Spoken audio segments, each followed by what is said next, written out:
ओम शांति।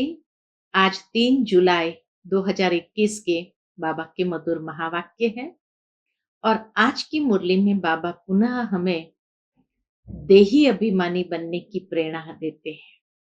बाबा कहे तुम्हें कर्म योगी बनना है। कर्म करते समय देह की स्मृति में जरूर आना है, लेकिन साथ साथ देही अभिमानी भी बनना है, अर्थात इस देह से डिटैच होकर के पुनः बाबा की याद में समा जाना है। तो सुनते हैं बाबा के मधुर महावाक्य। ओम शांति। मीठे बच्चे, अब तुम्हें नई दुनिया में चलना है।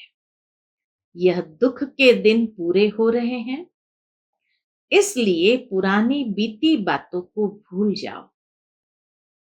जब दुनिया ही पूरे हो रही है, समाप्त हो रही है, तो अब बाबा कहे पुरानी बीती बातों को भूल जाओ। प्रश्न है, तुम कर्म योगी बच्चों को कौन सा अभ्यास निरंतर करना चाहिए? उत्तर है, अभी अभी शरीर निर्वाह अर्थ देह में आए और अभी अभी देही अभिमानी बने। तो ये अभ्यास निरंतर करना है कि अभी अभी शरीर निर्वाह अर्थ देह में आए और अभी अभी देही अभिमानी। देह की स्मृति बिगर कर्म तो हो नहीं सकता, इसलिए अभ्यास करना है कि कर्म किया, देह अभिमानी बने, फिर देही अभिमानी बन जाओ। ऐसा अभ्यास तुम बच्चों के सिवाय दुनिया में कोई कर नहीं सकता। आज की मुरली का गीत है, जाग सजनिया जाग, अब नवयुग आया रे। ओम शांति। रूहानी बाप कहते हैं, मीठे मीठे रूहों ने अथवा बच्चों ने यह गीत सुना। इसको कहा जाता है ज्ञान का गीत। जाग सजनिया जाग, ये है ज्ञान का गीत। यह गीत तो बहुत अच्छा है। तुम आत्माएं अब जाग गई हो। ड्रामा के राज को भी अभी तुम जान गए हो। भक्ति मार्ग का तो कौतुक देख लिया है ना। भक्ति मार्ग का तो कौतुक बाबा कहे देख लिया है ना। जो कुछ बीता वह तुम्हारी बुद्धि में है। तुम अपने बीते हुए 84 जन्मों की हिस्ट्री को जानते हो। बाप ने 84 जन्मों की कहानी सुनाई है। यह है नई दुनिया के लिए नई बातें। बाप द्वारा तुम नई बातें सुनते हो। बाप बच्चों को धीरज देते हैं। बच्चे, अब नई दुनिया में चलना है, तो पुरानी बातों को भूल जाओ। कितना प्यार से बाबा कहते हैं, धीरज देते हैं कि बच्चे अब नई दुनिया में चलना है, तो पुरानी बातों को भूल जाओ। यह वेद शास्त्र जो भी भक्ति मार्ग की सामग्री है, यह सब खत्म होनी है। वहां भक्ति मार्ग का चिन्ह भी नहीं रहता। सतयुग की दुनिया में भक्ति मार्ग का चिन्ह भी नहीं रहता। वहां तो भक्ति का फल मिल जाता है। भक्तों को बाप आकर फल देते हैं। बच्चों ने जाना बाप कैसे आकर भक्ति का फल देते हैं। जिसने सबसे जास्ती भक्ति की है, उनको जरूर जास्ती फल मिलेगा। ज्ञान का पुरुषार्थ भी वह जास्ती करेगा। तुम जानते हो, हम आत्माओं ने जास्ती भक्ति की है। जरूर ज्ञान में भी वह तीखे जाएंगे, तब इन लक्ष्मी नारायण जैसा ऊंच पद पाएंगे। अब ज्ञान और योग के लिए तुम्हारा पुरुषार्थ है। मुख्य बात है कि हमारे जीवन का फाउंडेशन ज्ञान और योग से बाबा परिपक्व करते हैं। तो इसीलिए बाबा कहे, अब ज्ञान और योग के लिए तुम्हारा पुरुषार्थ है। देही अभिमानी हो रहना है, फिर देहधारी भी होना है। देह में भी आएंगे कर्म करने के लिए, तो उस समय देहधारी भी कहे जाएंगे। कर्म करते हुए बाप को याद करना है। देह बिगर तो हम कर्म कर न सके, ये तो ठीक है, बाबा को याद करना है, परंतु अपने को आत्मा समझे। देह को भुला देने से काम नहीं होगा, कर्म तो करना ही है ना। तो कर्म योगी कैसे बनना है, ये बाबा हम बच्चों को सिखाते हैं कि देह को भूल जाएंगे तो कर्म तो नहीं होगा। हाँ, जब योग में बैठो उस वक्त देह विस्मृत हो जाए, लेकिन जब कर्म करना है तो उस समय तो देह की स्मृति में होंगे ना, कि भाई ये इंद्रियों से ये कर्म करना, ये इंद्रिय से ये कर्म करना है। अच्छा, मुख से बोलना भी होगा तो भी इंद्रिय तो यूज होंगी, कि कौन से बोल बोलने हैं, कौन से कर्म करना है, तो किस इंद्रिय का प्रयोग करना है। तो इसीलिए बाबा कहे अपने को आत्मा समझे, देह को भुला देने से काम नहीं होगा, कर्म तो करना ही है। बाप की याद में बहुत मजा है, उठते बैठते चलते फिरते बाप को याद करो, परंतु फिर भी पेट को भोजन तो चाहिए। देही अभिमानी हो रहना है, देही अभिमानी इस समय तुम बच्चों के सिवाय कोई भी नहीं। बल अपने को आत्मा भी समझे, बाबा कहे बल अपने को आत्मा भी समझे, परंतु परमात्मा का परिचय नहीं। भल समझे हम आत्मा अविनाशी है, यह शरीर विनाशी है, परंतु यह समझने से विकर्म विनाश नहीं होंगे। विकर्म विनाश का आधार है परमात्मा की याद। कहते भी है पुण्य आत्मा पतित आत्मा, मैं आत्मा हूं, मेरा ये शरीर है। ये तो कॉमन बात है, मूल बात बाप समझाते हैं, मुझे याद करो। शरीर निर्वाह अर्थ देह अभिमान में तो आना है, देह को खिलाना भी है, देह बिगर तो कुछ कर नहीं सकते। हर जन्म में अपना शरीर निर्वाह करते आते हो, हर जन्म में अपना शरीर निर्वाह करते आते हो। कर्म करते हुए भी अपने माशूक को याद करना है। उस माशूक का किसी को पूरा पता नहीं है, उस माशूक अथवा बाप से हमको वर्षा मिलना है, और उनकी याद से विकर्म विनाश होंगे। ये कोई नहीं समझते हैं, न कोई समझते हैं, न कोई समझाते हैं। तो इसीलिए बाबा कहे ये कोई नहीं समझाते हैं। तुम बच्चे नई बातें सुनते हो, तुम जानते हो घर जाने का हमको रास्ता मिला है, अपने घर जाकर फिर राजधानी में आएंगे। बाबा नया मकान बनाते हैं तो जरूर दिल होगी ना कि उसमें जाकर बैठे। अब तुमको रास्ता मिला है जिसको और कोई नहीं जानते। कितने भी यज्ञ तप आदि करते, माथा फोड़ते रहते हैं, सदगति को पा नहीं सकते। इस दुनिया से उस दुनिया में जा नहीं सकते, यह भी समझना चाहिए। शास्त्रों में लाखों वर्ष लिख दिया है, इसलिए मनुष्य की बुद्धि काम नहीं करती है। तुम अच्छी रीति समझ सकते हो, कल की बात है, भारत तो स्वर्ग था, हम आदि सनातन देवी देवता धर्म वाले थे। देवी देवता धर्म बहुत सुख देने वाला है, भारत जैसा सुख कोई भी पा नहीं सकता।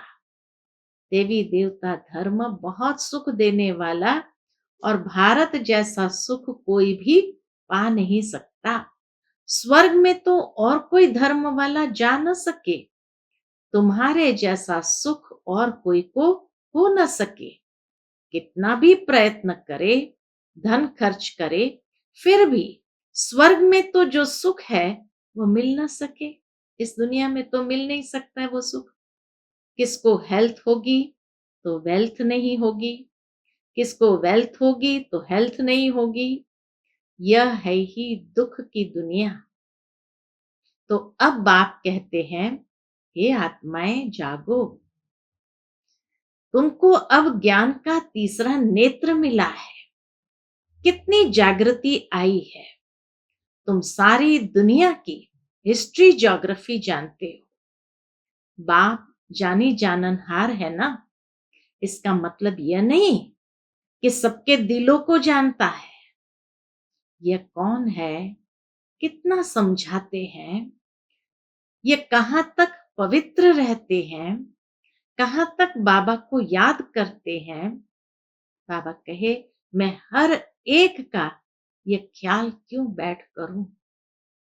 बाबा कहे, मैं अपना टाइम वेस्ट क्यों करूं इन सबको देखने के लिए कि कौन क्या कर रहा है, कितना बाबा को याद कर रहा है, कितना पवित्र बनता है। बाबा कहे, नहीं, हम तो रास्ता बताते हैं कि तुम आत्माओं को अपने परमपिता परमात्मा को याद करना है, इस सृष्टि चक्र को बुद्धि में रखना है। देही अभिमानी तो जरूर बनना है। देह अभिमानी बनने के कारण तुम्हारी यह दुर्गति हुई है। अब तुमको बाप को याद करना है। गृहस्थ व्यवहार में रहते कमल फूल समान बनना है। स्वदर्शन चक्रधारी भी तुम हो। देवताओं को तो शंख आदि नहीं है, ये ज्ञान शंख आदि तुम ब्राह्मणों को है।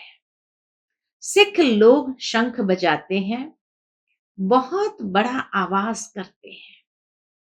तुम भी यह ज्ञान बैठ देते हो तो बड़ी सभा में लाउड स्पीकर लगाते हो। तुमको यहाँ लाउड स्पीकर लगाने की दरकार नहीं। टीचर पढ़ाएंगे तो लाउड स्पीकर पर लगाएंगे क्या? स्कूल में टीचर पढ़ाते हैं तो बाबा कहे लाउड स्पीकर लगाएंगे क्या? यहाँ तो सिर्फ शिव बाबा को याद करना है तो विकर्म विनाश होंगे। शुरू में बच्चे बहुत कम थे मधुबन में, सब सेंटर पर बहनें तो चली गई थी, तो यहाँ तो थोड़े से बच्चे थे, तो उस समय माइक यूज नहीं होता था। तो इसीलिए बाबा कहे टीचर पढ़ाएंगे तो लाउड स्पीकर लगाएंगे क्या? यहाँ तो सिर्फ शिव बाबा को याद करना है तो विकर्म विनाश होंगे। बाबा कहे, मैं सर्वशक्तिमान हूं ना। तुम लाउड स्पीकर लगाते हो कि आवाज दूर दूर तक सुनने में आए, वह भी आगे चल काम में आएगा। आगे चल अभी तो देखते हैं कितने हजारों की लाखों की सभा कभी कभी हो जाती है, तो लाउड स्पीकर भी चारों ओर लगाना पड़ता है। तो बाबा कहे, वह भी आगे चल काम में आएगा। तुमको सुनाना यह है कि मौत सामने है, अभी सबको वापस जाना है। महाभारत लड़ाई भी सामने खड़ी है। गीता में भी लिखा हुआ है कि महाभारत लड़ाई लगी, विनाश हुआ। अच्छा, फिर क्या हुआ? पांडव भी गल मरे। बाप समझाते हैं, पहले अगर विनाश हो जाए फिर तो भारत खंड भी खाली हो जाए। भारत तो अविनाशी खंड है, खाली तो होता नहीं। तुम जानते हो प्रलय तो होती नहीं। बाबा अविनाशी है तो उनका बर्थ प्लेस भी अविनाशी है। बच्चों को खुशी रहनी चाहिए। बाबा सर्व का सदगति दाता, सुख शांति करता है। जो भी आते हैं कहते हैं शांति चाहिए। आत्मा को इतनी शांति क्यों याद आती है? शांति धाम आत्माओं का घर है ना, तो घर की स्मृति तो बाबा कहे जरूर आएगी। घर किसको याद नहीं रहेगा? विलायत में कोई मरता है तो चाहते हैं इनको अपनी जन्मभूमि में ले जाए। यह अगर सबको पता होता कि भारत सर्व के सदगति दाता, दुख से मुक्ति दिलाने वाले शिव बाबा का बर्थ प्लेस है, तो उनका बहुत मान होता। एक ही शिव के ऊपर आकर फूल चढ़ाए, अब तो कितने के ऊपर फूल चढ़ाते रहते हैं। छोटे छोटे मंदिर भी बना करके वहां भी कोई मूर्ति रख करके बाबा के फूल चढ़ाते रहते हैं। जो सबको सुख शांति देने वाला है, उनका नाम निशान ही गुम कर दिया है। जो बाप को अच्छी रीति जानते हैं वही वर्षा लेने का पुरुषार्थ करते हैं। बाबा कहे, मेरा नाम ही है दुख हरता सुख करता। दुख से लिबरेट करके क्या करेंगे? तुम जानते हो, शांति धाम में शांत रहते हैं, सुख धाम में सुख है। शांति धाम की जगह अलग, सुख धाम की जगह अलग। यह तो है ही दुख धाम। सबको इस समय दुख ही दुख है। अभी तुम जानते हो, हम ऐसे सुख में जाते हैं जहां 21 जन्म कोई प्रकार का दुख नहीं रहेगा। नाम ही है सुखधाम। कितना मीठा नाम है। बाप कहते हैं, तुमको कोई तकलीफ नहीं देते हैं। सिर्फ क्या करना है? सिर्फ बाप को और वर्षे को याद करना है। अपने को आत्मा समझना है। यह ज्ञान तुमको बाबा सिखला रहे हैं। सतयुग में आत्मा का ज्ञान है। हम आत्मा ये शरीर छोड़ दूसरा जन्म लेंगे। इसको आत्म अभिमानी कहा जाता है। तो आत्म अभिमानी कैसे बनकर के रहना है, ये भी बाबा सिखाते हैं। सतयुग में इतना ही आत्म अभिमानी बनने का ज्ञान रहता है कि हम आत्मा ये शरीर छोड़ करके दूसरा जन्म लेंगे। इसी को कहा गया है आत्म अभिमानी। बाबा कहे, यह है रूहानी नॉलेज जो और कोई दे न सके। रूह को रूहानी बाप आकर नॉलेज देते हैं। हर 5000 वर्ष बाद देते हैं। मनुष्य तो बिल्कुल ही घोर अंधियारे में है। अब तुमको रोशनी मिली है। तुम अज्ञान नींद से जागे हो। सभी सजनियों का साजन है एक बाप। बाप कहते हैं, मैं तुम्हारा बाप भी हूं, साजन भी हूं, गुरुओं का गुरु भी हूं, सुप्रीम टीचर भी हूं। सर्व गुरुओं का सदगति दाता एक ही सतगुरु है। कहते हैं बच्चे, मैं सर्व की सदगति करता हूं। शिव बाबा कहते हैं, बच्चे मैं सर्व की सदगति करता हूं। गति के बाद सदगति होती है। बाप ने समझाया है, हर एक की आत्मा को वापस जाना है। रह नहीं सकते हैं, जाना जरूर है। आत्मा ही सतो प्रधान, सतो रजो तमो बनती है। कोई कोई का बहुत थोड़ा पार्ट है। आए और गए, जैसे मच्छरों मुआफिक जन्मे और मरे। ऐसे तो बाप से वर्षा नहीं लेते हैं। बाप से वर्षा लिया जाता है पवित्रता सुख शांति का। बाप तुम आत्माओं को समझाते हैं। बाप तो है निराकार, वह भी इस मुख से आकर समझाते हैं। शिव बाबा के मंदिर भी बहुत ऊंच ऊंच बनाते हैं। कितना दूर दूर जाते हैं। तीर्थों पर, मेले पर, ऊपर में कोई ज्ञान अमृत पीने का रखा है क्या? कितना खर्चा करते हैं। गवर्नमेंट को भी उन्हों के लिए कितने प्रबंध आदि रखने पड़ते हैं।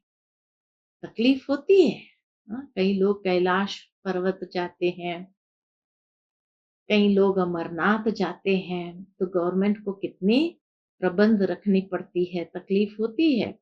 यहाँ तीर्थों पर छोटे बच्चों को कैसे ले जाएंगे?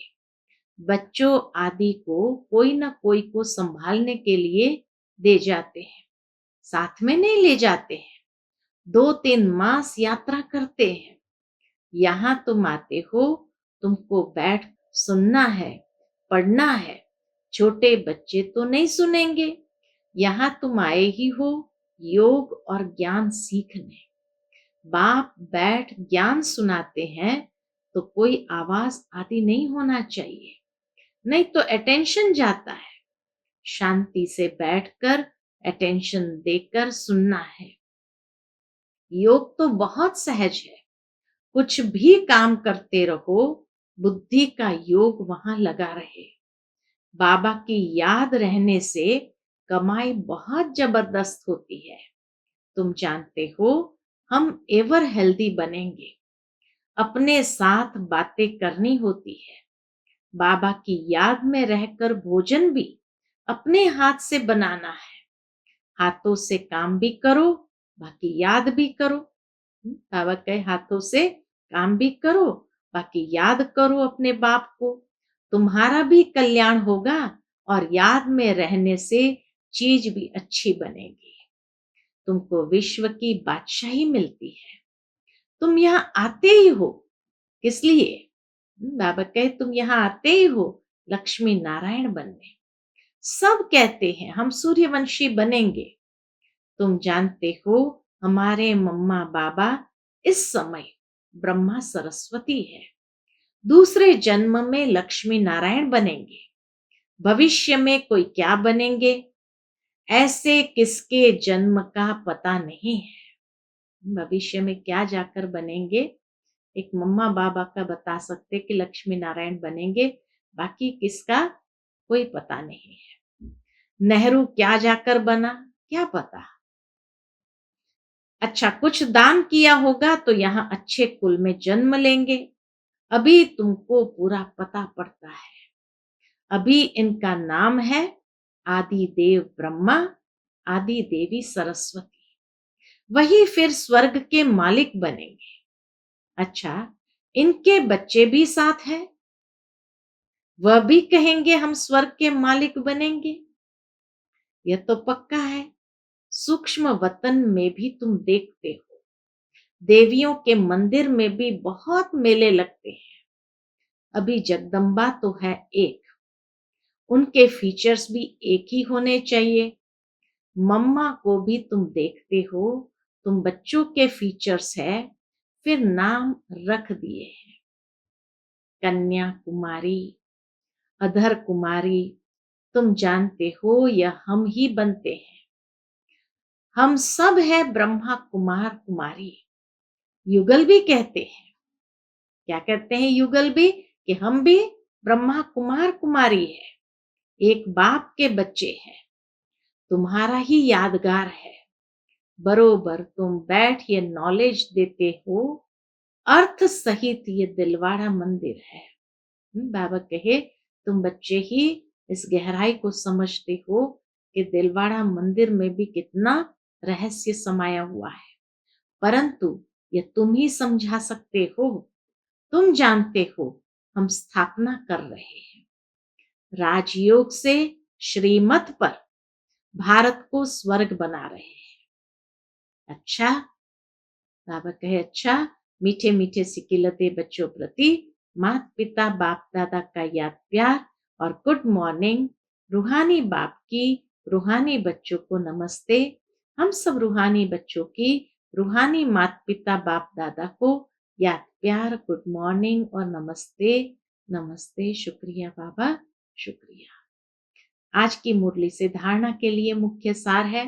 पहली पॉइंट, ज्ञान और योग पर पूरा पूरा अटेंशन देना है। ज्ञान और योग पर पूरा पूरा अटेंशन देना है। सुनने समय बहुत शांत एकाग्रचित्त होकर बैठना है। जैसे मातेश्वरी जी इतनी शांत एकाग्रचित्त होकर बाबा की मुरली सुनती थी, तो बाबा भी कहे सुनने समय बहुत शांत एकाग्रचित्त होकर बैठना है। कर्म योगी भी बनना है। दूसरी पॉइंट, बाप ने जो घर का रास्ता बताया है वह सबको बताना है। स्वदर्शन चक्रधारी बनने के साथ साथ ज्ञान शंख भी बजाना है। स्वदर्शन चक्रधारी बनने के साथ साथ ज्ञान शंख भी बजाना है। आज का बाबा का मधुर वरदान है, एक बाप दूसरा न कोई। इस पाठ की स्मृति से एक स्थिति बनाने वाली श्रेष्ठ आत्मा भव। एक बाप दूसरा न कोई, इस पाठ की स्मृति से एक स्थिति बनाने वाले श्रेष्ठ आत्मा भव। एक बाप दूसरा न कोई, यह पाठ निरंतर याद हो तो स्थिति एक रस बन जाएंगी। क्योंकि नॉलेज तो सब मिल गई है, अनेक पॉइंट्स हैं, लेकिन पॉइंट्स होते हुए पॉइंट रूप में रहे, यह है उस समय की कमाल जिस समय कोई नीचे खींच रहा हो। कभी बात नीचे खींचेगी, कभी कोई व्यक्ति, कभी कोई चीज, कभी वायुमंडल, ये तो होगा ही। नीचे खींचने वाली, आकर्षण करने वाली बहुत सी बातें हैं या कारण है, लेकिन सेकंड में यह सब विस्तार समाप्त हो, एक रस स्थिति रहे, तब कहेंगे श्रेष्ठ आत्मा भव के वरदानी। तब कहेंगे श्रेष्ठ आत्मा भव के वरदानी। आज का बाबा का स्लोगन है, नॉलेज की शक्ति धारण कर लो तो विघ्न वार करने के बजाय हार खा लेंगे। नॉलेज की शक्ति धारण कर लो तो विघ्न वार करने के बजाय हार खा लेंगे, अर्थात विघ्न वार नहीं करेंगे और नमस्कार करके चले जाएंगे। इसलिए बाबा कहे नॉलेज की शक्ति को धारण करो, और सिर्फ धारण नहीं करना है, लेकिन समय पर उसको अप्लाई भी करना है। ठीक है ना? अच्छा, ओम शांति।